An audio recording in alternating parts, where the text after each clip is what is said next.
कसं म्हणू आता, जर कोणी हे कॅप्चर केलं असतं तर मी एक्झॅक्टली त्याच काळात पुन्हा ट्रान्सपोर्ट झाले, जेव्हा ते मला सांगत होते हिस्ट्री या जागेची आणि या भूमीची आणि त्याची जी एक त्याचा इम्पॉर्टन्स जो आहे नो मला मला शब्द नाही मिळणार एक्झॅक्टली व्यक्त करायला की मला काय वाटलंय, पण नक्कीच एवढं वाटलंय की एक मराठी माणूस असण्याचा किंवा एक मराठी मुलगी असण्याचा मला आज अभिमान झालाय की मी या भूमीत जन्म घेतलाय जिकडे अशी क्रांती घडली आहे. मी खरं तर ना पुण्याला राहिले आहे एक 2 वर्ष, खूपच लहानपणी राहिले आहे.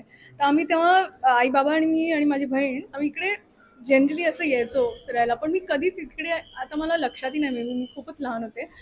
आई बाबांच्या खूप एक मेमरीज आहे ज्या परत आल्या मला पुण्याला येऊन, कारण की मी खूपच तेव्हा आय थिंक मी खूपच लहान होते. मला आठवतही नाही आता की मला एक्झॅक्टली कोणता शनिवार वाडा आठवतो का की काय आठवतं एक्झॅक्टली, पण नक्कीच एका खूपच छान गोष्टींची आठवण येते.